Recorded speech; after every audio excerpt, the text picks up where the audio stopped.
इस वीडियो पे मैं कुछ कॉमन मिस्टेक्स बताने वाला हूं जो अक्सर स्टॉक मार्केट बिगिनर करते हैं। कुछ मिस्टेक्स मैंने पर्सनली किए हैं, वो भी मैं आपको इस वीडियो पे बताऊंगा जो आप ना करें। तो आपको अगर जानना है कि कौन से ऐसे कॉमन मिस्टेक्स है जो अक्सर बिगिनर करते हैं और आप बिगिनर है अगर, तो आप इनसे क्या सीख सकते हैं, तो आप इस वीडियो को लास्ट तक जरूर देखिए ताकि आप इन मिस्टेक्स को न दोहराएं। क्योंकि अगर हम मिस्टेक्स से सीखते हैं तो वो अच्छी बात है। अब मिस्टेक्स खुद का हो या दूसरे का हो वो मैटर नहीं करता, मिस्टेक्स से हमें सीखना आना चाहिए। तो इस वीडियो पे मैं आपको बताऊंगा कुछ कॉमन मिस्टेक्स जो अक्सर स्टॉक मार्केट बिगिनर करते हैं, जिसमें पहला है गेटिंग इमोशनल, या कहें इमोशन के साथ डिसीजन लेना, शेयर को बाय करना और सेल करना। तो ये अक्सर गलतियां होती है जब हम नए होते हैं। मैंने ऐसा ही एक गलती किया था। मैंने तो अपने पहले ही इन्वेस्टमेंट में ये बड़ी गलती की थी। हुआ कुछ ऐसा था कि जब एक स्टॉक अपने प्राइस से काफी नीचे गिरा, तो मैंने उसको बाय कर दिया था केवल इस लालच में कि अगर वो बढ़ेगा तो मुझे प्रॉफिट होगा। लेकिन ऐसा बिल्कुल नहीं हुआ था। उसके उल्टा हुआ कि शेयर जितने में गिरा था, एक काफी बड़ा ड्रॉप हुआ था, उसको जब मैंने बाय किया तो वहां से वो और 30-40% गिर गया। तो मैंने सोचा था कि वहां से वो ऊपर जाएगा तो प्रॉफिट होगा मुझे, मतलब मैं लालच में आ गया था और उसको बाय किया, पर वहां पे मेरे को 40% तक और डाउन देखना पड़ा। तो यहाँ पे जो गलती मैंने की थी, मतलब मैंने एक फॉलिंग नाइफ को पकड़ने की कोशिश की थी, जिसकी वजह से 40% तक मेरा पैसा जो है डाउन चला गया था। अब अच्छी बात यह रही कि एज अ बिगिनर मैंने कम पैसों से शुरुआत की थी, और कम पैसों से शुरुआत की थी इस कारण से मुझे ज्यादा लॉस नहीं हो रहा था। तो मैं ये भी बोल दिया था कि अगर पूरा पैसा भी डूबता है तो डूब जाने दो, क्योंकि मैंने कम पैसे लगाए थे। मैंने लगभग 1100 रुपए से स्टार्ट किया था, तो वो उतने पैसे भी डूब जाते तो मेरे को ज्यादा प्रॉब्लम नहीं थी उस समय। तो मैंने एक अच्छी चीज ये की कि मैंने कम पैसे से स्टार्ट किया था। लेकिन एक मिस्टेक मैंने ये किया कि मैं इमोशनल होकर ग्रीड में आकर शेयर को बाई कर रहा था। तो ऐसा बहुत सारे इन्वेस्टर करते हैं जो बिगिनर होते हैं। अगर आप भी बिगिनर हैं तो ये गलती कभी मत करना कि आप इमोशन में आकर शेयर को बाई कर रहे हैं या सेल कर रहे हैं। डर के कारण शेयर को सेल मत करें और ग्रीड के कारण, लालच के कारण कभी भी शेयर न खरीदें। अब जो दूसरा मिस्टेक अक्सर स्टॉक मार्केट बिगिनर करते हैं वो है पेनी स्टॉक को बाई करना। पेनी स्टॉक क्या होता है? 5 रुपए 10 रुपए वाले स्टॉक होते हैं। ये ऐसे स्टॉक होते हैं जो फंडामेंटली वीक होते हैं, जिनमें कई कंपनी के बिजनेस तो फंडामेंटली बहुत ही खराब होते हैं। तो ऐसे स्टॉक को हम बिगिनर जब होते हैं तो खरीद लेते हैं, और इसका रीजन ये होता है कि ये जो पेनी स्टॉक है ये हमें सस्ते लगते हैं क्योंकि ये कम में मिल रहे होते हैं, और हमें लगता है कि अगर हम 100 रुपए के 200 शेयर खरीद लेंगे तो हम इससे बहुत ज्यादा मुनाफा कर सकते हैं। लेकिन शेयर बाजार में ऐसा बिल्कुल नहीं होता है। आपको 100 रुपए में एक शेयर खरीद कर फायदा हो सकता है, लेकिन अगर आप 100 रुपए के 100 शेयर खरीदेंगे तो इससे आपको फायदा नहीं होगा।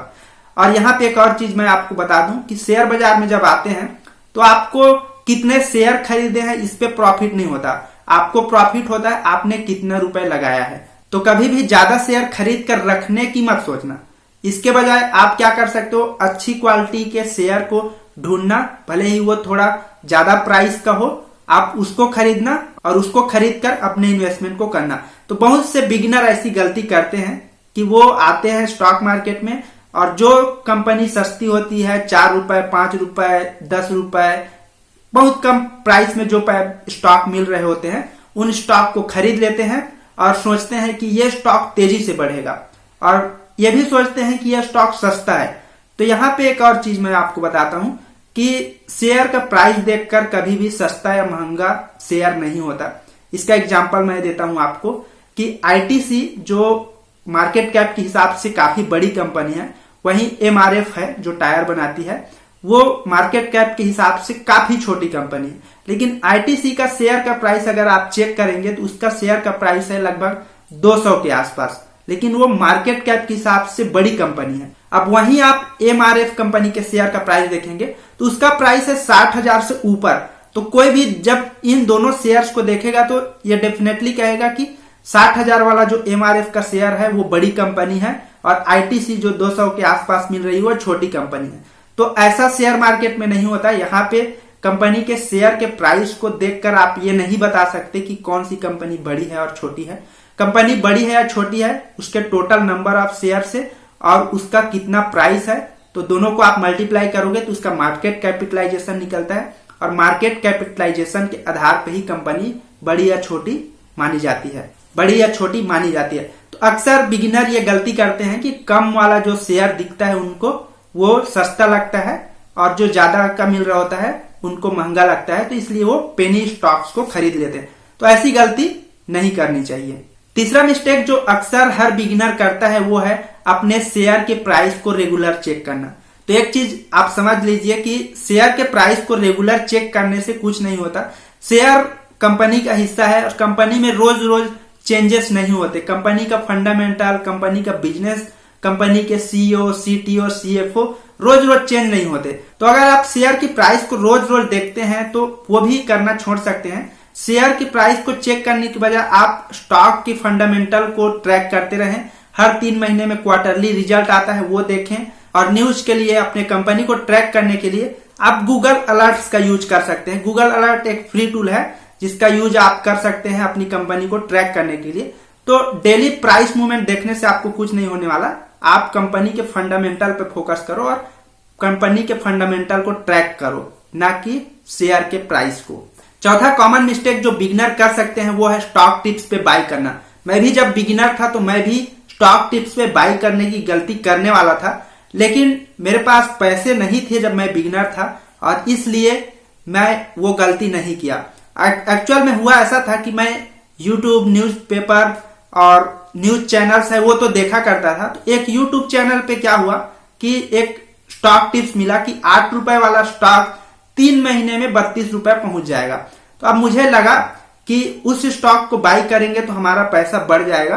तो मैंने ये सोचा कि उस शेयर को बाई करेंगे और हम अपने पैसे को बढ़ा लेंगे। तो इसके लिए मैंने अपने दोस्त से भी बात किया और दोस्त से मिल के हम ये डिस्कस कर रहे थे कि शेयर को खरीदते हैं, लेकिन हम लोगों के पास पैसे नहीं थे, इसलिए हमने उन शेयर्स को बाई नहीं किया और जिसकी वजह से हम ये मिस्टेक करने से बच गए। उसके बाद मुझे समझ आया कि कभी भी हमको स्टॉक टिप्स पे बाई नहीं करना चाहिए।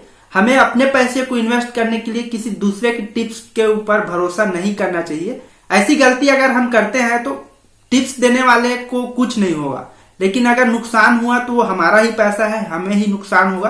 तो किसी दूसरे की टिप्स पे नुकसान होने से अच्छा है कि हम खुद के पैसे को खुद के नॉलेज के बेस पे इन्वेस्ट करके भले ही लॉस कर जाएं तो हमें उससे कुछ सीखने को मिल सकता है। लेकिन अगर हम दूसरे की टिप्स पे शेयर खरीदेंगे तो उससे हमको कुछ सीखने को नहीं मिलेगा।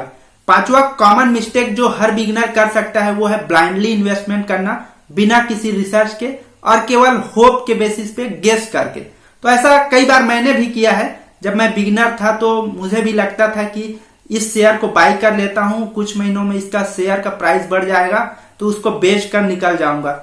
और ऐसा गलती मैंने कई बार किया है जिससे मुझे कुछ भी फायदा नहीं मिला। और यहाँ पे एक चीज हमको यह समझना होता है, अगर फायदा भी हो जाएगा तो हम बाई चांस उस फायदे को पाएंगे। मतलब 50-50 चांस होता है, या तो शेयर का प्राइस ऊपर जाएगा या फिर शेयर का प्राइस नीचे जाएगा।